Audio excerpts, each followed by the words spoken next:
Something I was thinking about this morning is one of the things I'm really going to focus on this year is hiring people that's already done it or currently doing it. I don't want to hire to train up. It slows it down. They've not proven it yet. If I don't hire someone that's already done it or doing it, then they better have at least proven that they have success in their life. That's one of the big shifts for me this year. I've watched it with Kevin's business in lead generation. I've watched it with our windshield business in lead generation. And all these businesses that have had massive success were really good at producing leads. And they didn't even have to be great at closing the leads. They just needed to be really good at producing the leads, because if you got enough volume, you can suck at the closing and you still see a lot of conversions come through. This is the first day of the year, so I want to give you guys a chance to talk about it, because that's why you're in this group, is to sit here and help you get past the obstacles. All right, Boardroom Elite, look around this room. Like I just said, these are the people that's going to help you. These are the ones that's going to help you get past the roadblock. Today is not going to be just another meeting where we talk about one strategy. I told you guys you're going to get fired up. This is going to get you motivated, and then we're going to have a chance to really push through some tactical stuff. In this country, there is 335 million people. There is 135 million households. Nearly 90 million of them own their own home. There is $2.4 trillion in cash circulating through the economy. We're not in scarcity of homeowners. We're not in scarcity of people. We're not in scarcity of how many own those homes. We're not in scarcity of business owners, and we're definitely not in scarcity of money floating around the market. And for a machine to work, two things have to be clear. Every gear has to be strong, and every gear has to turn at the same speed. If any of these gears start to slow down, it's messing up your money printing machine. That number on the factory floor, that's what this is about.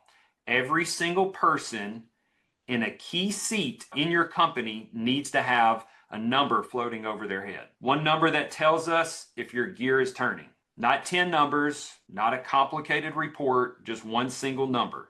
One of the most powerful forms of leverage is your time. So let's do some quick math. If you want to make $200,000 a year, your time is worth $100 an hour. That's going to be 200,000 divided by 2,000 work hours out of the year. So why are we spending an hour driving across town to drop off a part? That's a $10 an hour task. You just lost 90 bucks.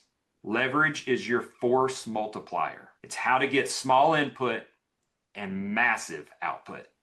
We can talk about culture. We can talk about systems. We can talk about brand, and all of it's important. But to be brutally honest, it's about one thing.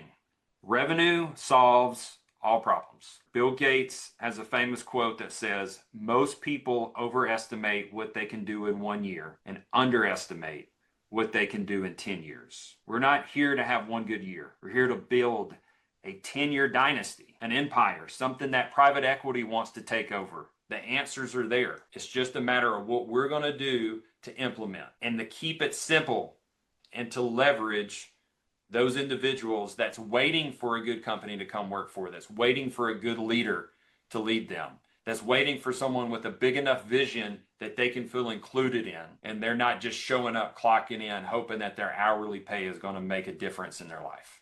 So what I want us to do today is I want us to figure out what that one obstacle and roadblock is that's going to help you break through. Because somebody in this room has already gone through it, and we know what it's like, and we've got an answer. This is why we read books. We're looking for the one piece of information that's going to unlock the door for us. This is why we listen to podcasts. This is why you come into these rooms to listen to these Zooms once a week for an hour.